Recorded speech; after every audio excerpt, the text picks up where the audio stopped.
I think that he needs to have his Floyd Mayweather moment. And both the champions are going to know what I'm talking about.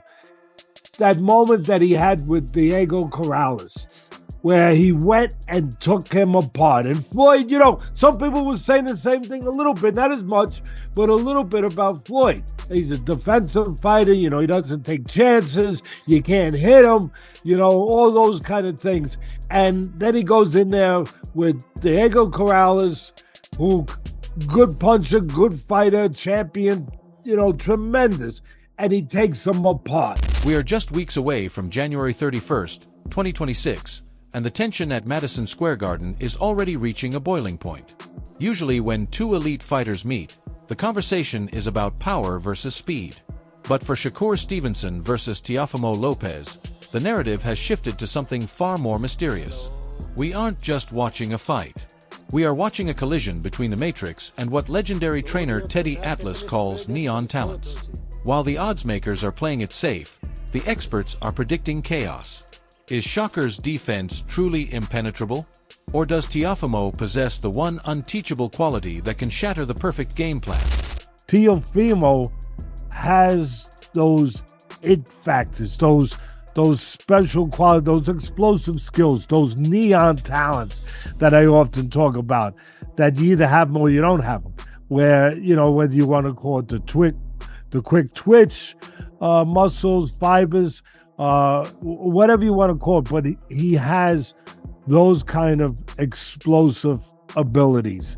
And that makes him a guy that if he's on that particular night, it puts him at a different level. Teddy Atlas has seen it all. And when he looks at TeofimoLopez, he sees something that statistics can't measure. Atlas describes Teofimo as having neon talents. Those explosive, blinding flashes of brilliance that you simply cannot teach. According to Atlas, you either have these IT factors or you don't. While Shakur Stevenson is the model of consistency and technical perfection, Teofimo is the wild card. Atlas argues that Teofimo's unpredictability is his greatest weapon. He might look inconsistent against lower-level opposition. But when the lights are brightest, those neon qualities allow him to do things that defy logic. This is the danger Shakur faces. He isn't fighting a standard boxer. He's fighting a man who thrives on chaos. Would Teofimo knock out Shakur? No. Can Teo adjust to the point where he beats Shakur? Yeah.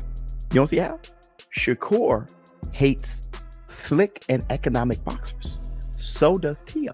They both hate what each other are. Shakur looks great against volume punchers. De Los Santos sitting back and not being active, Shakur doesn't look good. That's when they say he's boring. The thing is, TeofimoLopez is an excellent fighter. He beat Josh Taylor and Lomachenko. How did he beat Lomachenko? By being patient. Y'all sleeping on Teo. And it's at 140.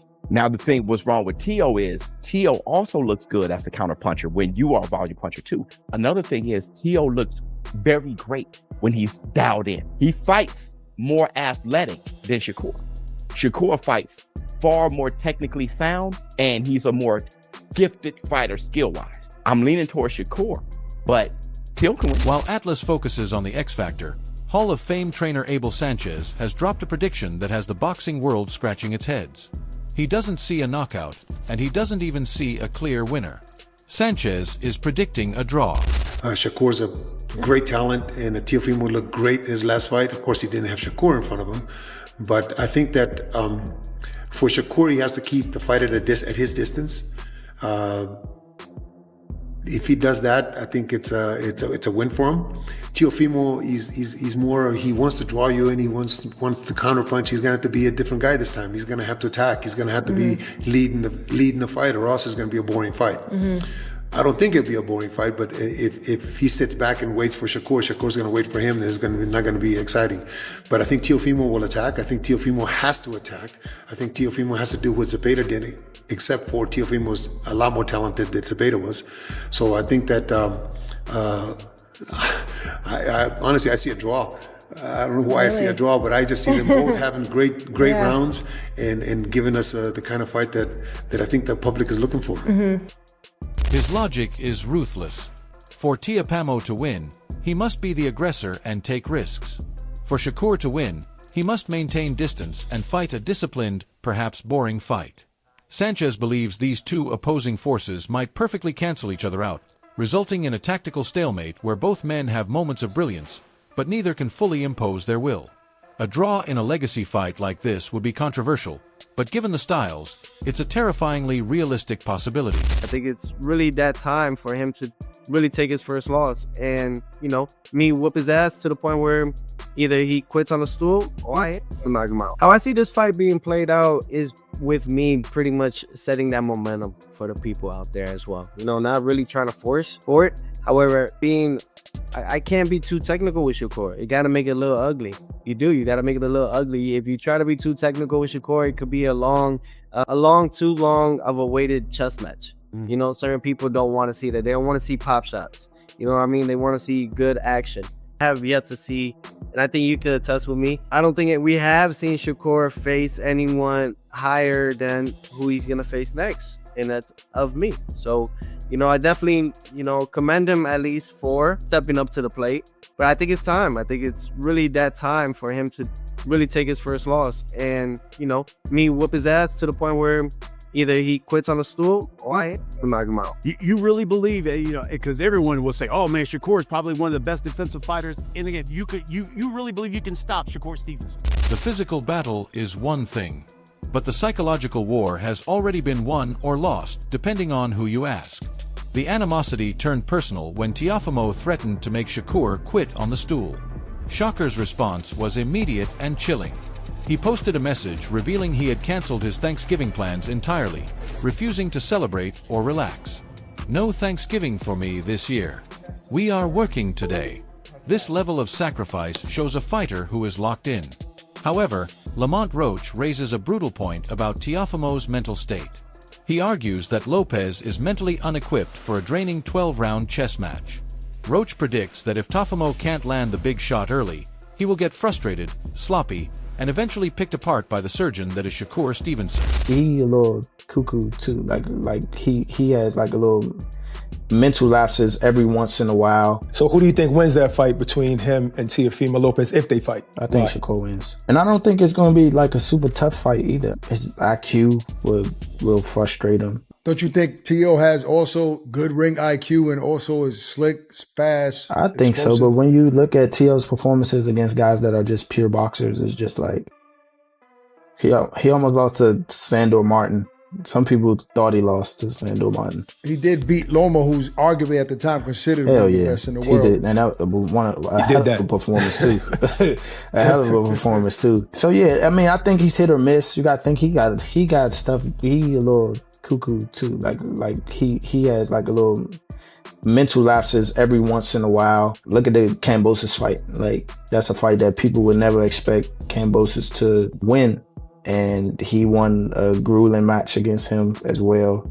So I just, I don't know. I don't think he can get it done against Shakur when it comes to like, cause it's going to be just a skill match. I don't think he's going to try to rough Shakur off, and it's probably not going to work. The men who have shared the ring with these titans are seeing things the public misses. Dalton Smith, who has sparred Shakur since the amateur days, calls him unbelievable and favors him to win. Even he admits this is a true 50-50 fight on paper. I think it's a great matchup. I'd probably have to favour Shakur in that on points. But like I said, Teofimo, one hell of a fighter. It really is a 50-50 fight. And of course, I'll be keeping my eye on that. But what a time to be a fighter in the 140-pound division. It's exciting. Absolutely. I think have you sparred with Shakur? I think I saw you in an interview talk about what was that sparring like and why is he the favorite over Teo? I just think how he's progressed over the years. You can't deny Shakur's one hell of a fighter.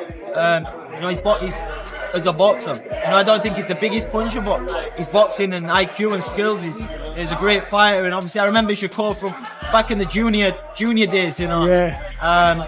Shakur's a good guy, and just one hell of a fighter. Was it really difficult to hit him? Was his defense really that great? No, it was many years ago. But obviously, the sparrings are competitive. It was great. Obviously, we used to go over. I went over a couple of times to Colorado for the training camps. Yeah. I used to go with the Great Britain team, and we learned valuable lessons going over there, mixing it with the USA team, and all that over the years brings us to these moments now. Keshin Davis, a teammate of Shakur, offers a specific vision of how the night unfolds. Shakur dominates the early rounds with speed, but Teofimo adjusts late, using his size and power to turn the tide. Interestingly, Davis notes that a loss here isn't a death sentence for Teofimo, unless he gets embarrassed. If Shakur makes him look amateur, the takeover might be over for good.